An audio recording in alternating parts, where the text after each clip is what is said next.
Si est-il une des traditions de l'année dans la principauté monégasque, pour Noël, de nombreuses lumières sont installées dans les rues de Monaco et illuminent le rocher jusqu'au début du mois de janvier.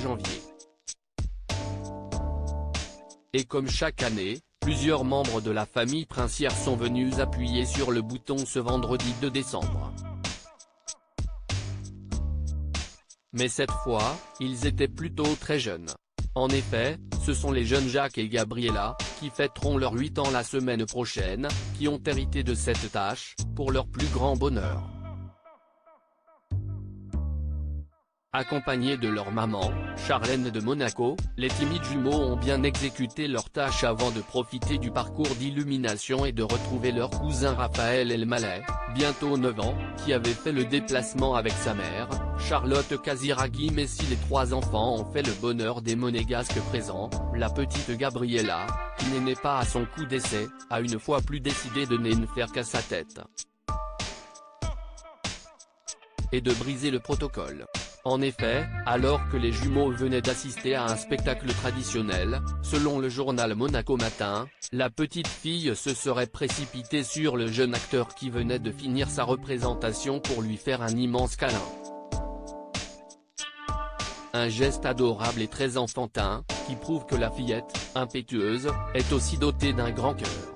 En quelques secondes, et en toute spontanéité, la fille de la princesse Charlène et du prince Albert a su défier le rigide protocole, sous les yeux ébahis de son frère, désormais habitué aux facéties de sa sœur, commente Monaco Matin.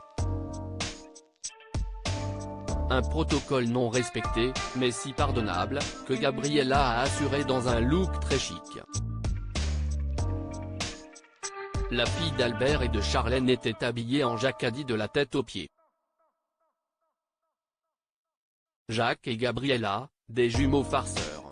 Son frère, quant à lui, aurait été aussi surpris que les adultes et l'acteur lui-même. Rien d'étonnant, depuis plusieurs années déjà, il semblerait en effet qu'il soit le plus calme dans le duo. Alors que sa sœur multiplie les farces et les bêtises. Elle aime notamment se couper les cheveux toute seule, ce qui oblige sa mère à rattraper les coupes ensuite, et avait même pris son frère pour modèle il y a peu. Les enfants se sont en tout cas bien amusés et doivent attendre Noël avec impatience après une année bien remplie, commencée alors que leur mère était toujours en clinique de repos en Suisse après avoir été séparée d'eux durant de longs mois en raison d'une infection. Apparus plusieurs fois aux côtés de leurs parents, notamment au Grand Prix de Monaco ou lors d'une visite d'État en Norvège, ils ont récemment pu s'amuser avec les nombreux autres enfants du clan lors de la fête nationale monégasque. Et leur sourire faisait plaisir à voir.